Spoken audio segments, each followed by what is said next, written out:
नमस्ते। हिंदी क्लास में सबका स्वागत है। हम आस्वादन कर रहे थे श्री उपेंद्र नाथ अश्क द्वारा रचित एकांकी सूखी डाली। दादा घर के सभी सदस्यों को बुलाकर समझाते हैं तथा कहते हैं कि बेला एक बड़े घर की बेटी है, उच्च शिक्षा प्राप्त है, वहाँ सबसे आदर पाती है, इसलिए इस घर में भी उसे उचित आदर सत्कार मिलना चाहिए और वे चेतावनी भी देते हैं। अब आगे पढ़ते हैं। तीसरा दृश्य। वही बरामदा, दोनों तख्त पूर्ववत खिड़कियों के बराबर रखे हुए हैं। तख्त मतलब सीट, और दो चारपाइयाँ वैसे ही दीवार के साथ लगी खड़ी है। हाँ, कुर्सी मध्य में आ गई है। ज्ञात होता है कि इस पर छोटी बहू बेला बैठी धूप सेंक रही थी, किंतु पर्दा उठने पर वह आकुलता से बरामदे में घूमती हुई दिखाई देती है। एक हाथ में पुस्तक है, मानो पढ़ते पढ़ते कोई विचार आ जाने से उठकर घूमने लगी हो। सुबह सुबह बेला बरामदे में बैठकर पुस्तक पढ़ रही थी, लेकिन मन में कुछ एंग्जाइटी, आकुलता आने पर वह उठकर कमरे में घूमती है। एक हाथ में पुस्तक है। वह अपने आप से कुछ कहती है, मैं किन लोगों में आ गई हूँ? ये कैसे लोग हैं? कुछ भी तो समझ नहीं सकी। आज कुछ है, कल कुछ, पल में तोला पल में माशा। मतलब बहुत बदलावा आ जाना, बहुत चेंज आ जाना, इसका कुछ भी तो पता नहीं चलता। बेला इस घर के लोगों के बारे में कह रही है, फिर सोचती हुई धीरे धीरे घूमती है। गर्म होते तो आग बन जाते हैं और नर्म होते हैं तो मोम से भी कोमल दिखाई देते हैं। गर्म मतलब गुस्से में है तो आग बन जाते हैं, नर्म होते तो यानी सॉफ्ट होते तो मोम से भी, मोम का मतलब है वैक्स से भी कोमल हो जाते हैं। आज जिस बात को बुरा कहते हैं, कल उसी की प्रशंसा करते हैं। मैं तो तंग आ गई इन लोगों से। अर्थात दादाजी के कहने पर इस घर के लोग बेला को आदर की दृष्टि से देखने लगे, उसे आदर करने लगे। कल तक यही लोग बेला को आदेश देते थे, उसकी आलोचना यानी क्रिटिसिज्म करते थे। आज वही लोग आदर देने लगे। इसलिए बेला कह रही है कि मैं कैसे लोगों के बीच में आ गई हूँ। यह कहने के बाद वह जाकर फिर कुर्सी पर बैठ जाती है और पुस्तक खोल लेती है। अंदर गैलरी से उसकी सास यानी छोटी भाभी आती है। छोटी भाभी इंदु की माँ है और बेला की सास है, मदर इन लॉ है। छोटी भाभी, तुम ठीक कहती थी बेटी, इस रद्दी सामान से बैठक बैठक नहीं, कबाड़ी का गोदाम दिखाई देती थी। कबाड़ी का गोदाम मतलब स्क्रैप वेयरहाउस। बैठक मीन्स लिविंग एरिया, रद्दी मीन्स वेस्ट, सब स्टैंडर्ड सामान, थिंग्स। बैठक का मतलब है लिविंग एरिया। छोटी भाभी यानी बेला की सास उन फर्नीचरों के बारे में कह रही है जिसे बेला ने अपने कमरे से निकालकर बाहर रख दिया था। सोचती थी कि यह सामान इतने दिनों से इस कमरे में पड़ा है, कुछ ऐसा बुरा भी नहीं, और इस पर इतनी देर से सब बैठते आ रहे हैं, कहीं दादाजी बुरा न माने। पर अच्छा किया तुमने जो वह सब उठा दिया। वह कहती है कि यह फर्नीचर्स अच्छी नहीं है। बहुत दिनों से सब लोग बैठते आ रहे हैं। दादाजी के डर से किसी ने भी कुछ भी नहीं कहा, लेकिन यह अच्छा हुआ कि तुमने ये सारे फर्नीचर्स निकाल दिया है। मैंने परेश से कह दिया है, तुम उसके साथ जाकर अपनी रुचि का सामान खरीद लाओ। यह सब मैं रजुआ से कहकर सुरेश के कमरे में भिजवा देती हूँ। कई बार निगोड़ी इन्हीं कुर्सियों के लिए वह मुझसे रूठ चुका है। सुरेश दादाजी का दूसरा पोता है। छोटी भाभी कहती है कि जो फर्नीचर्स बेला ने उड़ाकर बाहर रखा है वही फर्नीचर्स रजवा से कहकर वह सुरेश के कमरे में भिजवा देगी और बेला से कहती है कि परेश के साथ बाहर जाकर अपने पसंद के सामान खरीद लाने के लिए। बेला, आप बैठिए माँ जी। छोटी भाभी, बस तुम बैठो बेटी, मैं तो यूं ही तुम्हें इधर बैठे देखकर चली आई। अनाज पड़ा है उसे फटकना है, मिर्चें पड़ी हैं उन्हें कूटना है, मक्खन कई दिनों का इकट्ठा हो गया है उसका घी बनाना है, पीसूं दूसरे काम है और दिन ढल रहा है। छोटी भाभी बैठना नहीं चाहती है, वो कहती है कि उसे बहुत सारा काम है। अनाज मीन्स ग्रेन्स, जैसे गेहूँ चावल, उसे फटकना है। अनाज फटकना मतलब थ्रेशिंग द ग्रेन्स। और मिर्च पड़ी है, मिर्च मतलब चिल्ली, उसे कूटना है। कूटना मतलब ग्राइंडिंग और क्रशिंग। मक्खन, मक्खन मीन्स बटर, कई दिनों का इकट्ठा हो गया है उसका घी बनाना है। अर्थात छोटी भाभी बेला का समय नष्ट करना नहीं चाहती है, बेला को पढ़ने का अवसर दे रही है। फिर छोटी भाभी कहती हैं, मैं सोचती थी तुमने मेरी बात को बुरा न माना हो। वास्तव में बेटी, रजवा मेरे पास आकर फूट फूट कर रो दी। नौकरानी समझदार, विश्वसनीय और आज्ञाकारी है, किंतु जो काम उसने कभी किया ही न हो वह उससे किस प्रकार हो सकता है।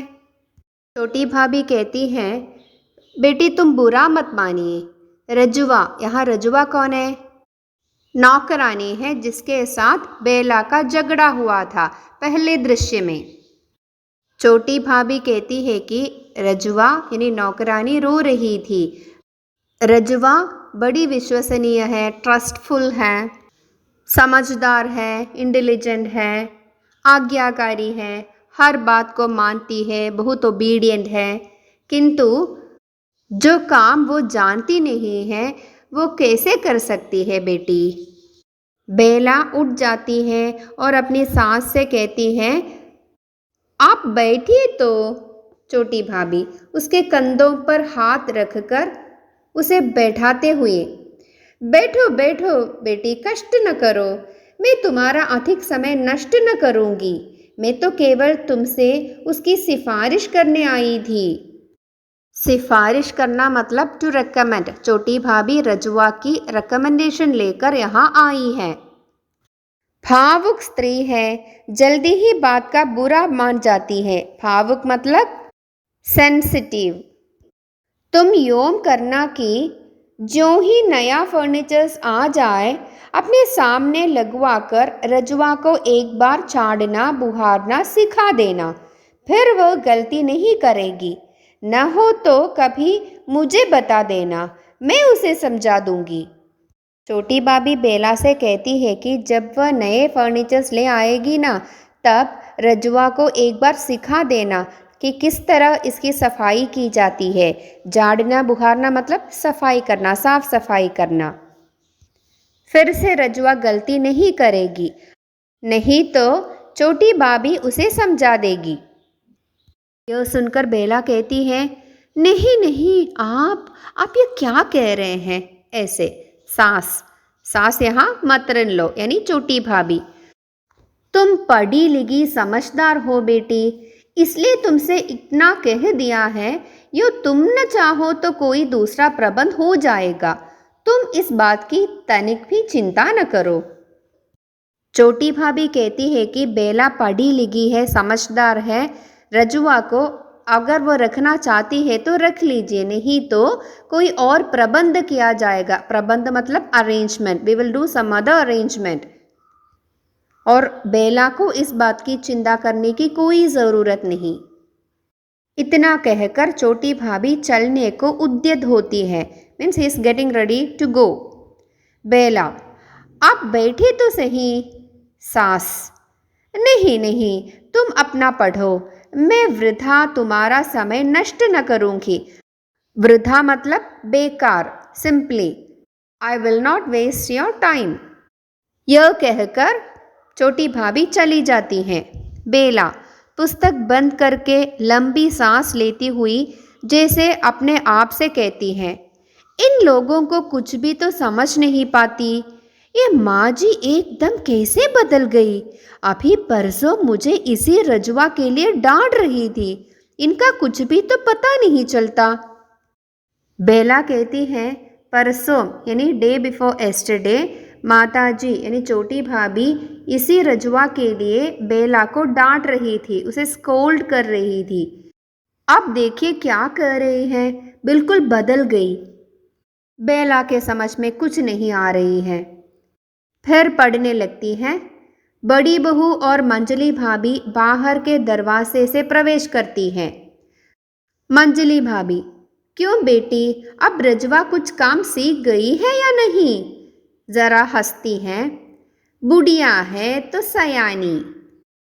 दादाजी की दूसरे बेटे की पत्नी है मंजली भाभी और बड़ी बहू दादाजी के बड़े पोते की पत्नी।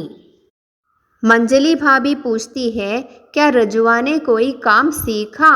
वो तो बुढ़िया है, पुराने समय से यहाँ काम कर रही है। तब बड़ी बहू कहती है, आपने इंदु से ठीक ही कहा था, हमें वास्तव में काम की परख नहीं। पर अब बड़ी बहू कहती है कि बेला ने बिल्कुल ठीक ही कहा था, यानी इन लोगों को काम कैसे करवाना है, काम की तलाश नहीं थी इन लोगों को। बेला मंजली भाभी और बड़ी बहू से कहती हैं, आइए इधर बैठिए, चारपाई सरका लीजिए। मतलब कोट को ठीक करके बैठ जाइए। मंजली भाभी कहती हैं, वैसे ही खड़े खड़े वो कहती हैं, मैंने एक अनुभवी नौकरानी खोज लाने के लिए कह दिया है, जो नए फैशन के बड़े घरों में काम कर चुकी हो। यह मंजली भाभी कौन है? दूसरे जनरेशन की है, यानी दादाजी के बेटे करमचंद की पत्नी, दूसरा बेटा करमचंद की पत्नी। मंजली भाभी बेला के लिए नई नौकरानी को ढूंढ रही है। नए फैशन के बड़े घरों में काम कर चुकी हो, मतलब एक्सपीरियंस्ड नौकरानी को वो ढूंढ रही है बेला के लिए। वास्तव में बहू, दादाजी पुराने नौकरों के हक में हैं। दादाजी पुराने नौकरों को पसंद करते हैं, दयानंददार होते हैं, मतलब ट्रस्टफुल होते हैं, ईमानदार होते हैं और विश्वसनीय। हमारे पास पीढ़ी दर पीढ़ी काम करते आ रहे हैं, यानी जनरेशन से हमारे घर में काम करते आ रहे हैं ये नौकर। इस रजुआ की सास भी यही करती थी, अब रजुआ की बहू भी यही करती है, यानी रजुआ की सास, रजुआ की मदर इन लॉ भी यहाँ की इस घर की नौकरानी थी। अब रजुआ की बहू है ना, बहू भी यहाँ काम करती है, इस घर में काम करती है। यह सुनकर बड़ी बहू कहती हैं, मैं कहती हूँ बहन जी, आप रजुआ की बहू को ही अपने पास क्यों न रख लेती, उसकी उम्र भी कम है और काम भी जल्दी सीख जाएगी। यानी बड़ी बहू बेला से कहती है, बेला को बहन जी पुकारती है। बहन जी मीन्स सिस्टर। बेला से वो कहती है कि रजुआ की बहू छोटी उम्र की है, उम्र मतलब एज, बहुत यंग है, वह काम भी जल्दी सीख जाएगी, इसलिए रजुआ की बहू को बेला अपने साथ रखने के लिए कहती है। बेला अन्यमनस्क सी, अन्यमनस्कता मतलब उदासी सी, ओके, वो बहुत सैड है, दुखी है। नहीं, नए नौकर की आवश्यकता नहीं, रजवा काम सीख जाएगी। कुछ छिड़क कर, छिड़क कर मतलब कुछ रूठ कर। पर आप खड़ी क्यों हैं? बेला सोचती है, घर के सभी लोग उसके पास आकर नौकरानी की बात की जा रही हैं। यह बेला पसंद नहीं कर रही है, वो इरिटेट होती है। मंजली भाभी, हम तुम्हारा हर्ज न करेगी। हर्ज मतलब harm, we will not harm you. यानी बेला मंजली भाभी और बड़ी बहू को बैठने के लिए कहती है, लेकिन वे लोग बेला का समय नष्ट करना नहीं चाहते हैं, इसलिए वे कहते हैं कि हम तुम्हारा समय नष्ट नहीं करेंगे, हम तुम्हें डिस्टर्ब नहीं करेंगे। बेला और भी चिढ़कर कहती है, यानी और भी इरिटेट होकर वो कहती है, मेरा कुछ हर्ज नहीं होता, मतलब उसे कोई प्रॉब्लम नहीं है, उसे किसी से भी कोई डिस्टर्बेंस नहीं है। बड़ी बहू तब कहती है, हम आपसे छोटी हैं, वर्ग में भी और बुद्धि में भी। यानी बड़ी बहू वास्तव में बेला से बड़ी है आयु में, लेकिन वह कहती है कि वे सब बेला से बहुत छोटी हैं, मतलब बेला बहुत पढ़ी लिखी है, बुद्धिमान है, इसलिए बड़ी बहू कहती है कि वे सब बेला से छोटी हैं। बेला ये सब सुनकर रुआऊ सी आवाज़ में, मतलब उसे रोना आती है, आप मुझे क्यों कांटों में घसीटती हैं, आप मेरे साथ क्यों परायों का सा व्यवहार करती हैं। ये कहकर वह उठ खड़ी होती है। कांटों में घसीटती मतलब drag me in thorns, why do you drag me in thorns. Bela इस घर की बहू है, लेकिन बेला को आज ऐसा महसूस हो रहा है कि सब लोग बेला से परायों का सा व्यवहार करती है। परायों का सा मतलब लाइक अ स्ट्रेंजर, जैसे कि बेला इस घर की बहू नहीं बल्कि गेस्ट है। तब बड़ी बहू कहती है, बैठिए बैठिए मंजली भाभी, आप भी बैठिए। बेला, मैं चलती हूँ। यानी बेला बैठने को तैयार नहीं होती है, वह चली जाती है। रुलाई को रोककर आंखों पर रुमाल रखे जल्दी जल्दी चली जाती है बेला। उसे रोना आता है। मंजली भाभी जैसे अपने आप से, परायों का सा, यानी ये लोग बेला को बहुत स्नेह दिखा रहे हैं, लेकिन बेला को ऐसा महसूस हो रहा है कि ये लोग बेला से परायों का सा व्यवहार कर रहे हैं। बाहर से मंजली बहू के कह कहे की आवाज़ आती है। दूसरे क्षण वह और इंदु पारों के कंधे पर झूलती हुई बाहर के दरवाजे से आती है। देखो यहाँ पारो एक और कैरेक्टर है, वो भी एक नौकरानी है। मंजली बहू, ये मंजली बहू कौन है? जिसे हंसने की आदत है। मंजली बहू और इंदु, इंदु बेला की ननद है, परेश की बहन है इंदु। ये तीनों लोग हंसते हंसते आ रहे हैं। इंदु, सच? मंजली बहू हंसी को रोक कर कहती है, और क्या मैं झूठ कह रही हूँ? अपनी इन दो आँखों से देखा। फिर वह हंसती है। मलावी ने सारी की सारी छत फावड़े से खोद डाली और बंसीलाल महाशय मुंह देखते रह गए, बस ठहाका मारकर हंस पड़ती है। मलावी और बंसीलाल इनके पड़ोसी है, नेबर्स है। पड़ोसी के घर में हुए झगड़े का आंखों देखा वर्णन कर रही है मंजली बहू यहाँ, यानी गॉसिप कर रही हैं। सब लोग ठहाका मारकर हंस पड़ती हैं। बड़ी बहू, भाई मुझे भी बताना क्या किया मलावी ने? सच? मंजली बहू चारपाई बिछाकर उसमें धंस जाती है। उसकी एक और इंदु और दूसरी ओर पारो बैठ जाती है। मंजली भाभी कुर्सी पर बैठती है और बड़ी बहू खड़ी रहती है। मंजली बहू को गॉसिप करने की आदत है, सबके हंसी उड़ाने की आदत है। मंजली बहू की गॉसिप सुनने के लिए सब औरतें वहाँ बैठ जाती हैं। मंजली भाभी कुर्सी को जरा खिसका कर समीप होते हुए, यानी बातें सुनने के लिए मंजली भाभी पास बैठ जाती है। बंसीलाल के सामने उखाड़ कर फेंक दी छत मलावी ने। मंजली बहू, मैं कहती हूँ मुंह देखते रह गए बंसीलाल महाशय, ताका किए मुटर मुटर। सब ठहाका लगाती हैं।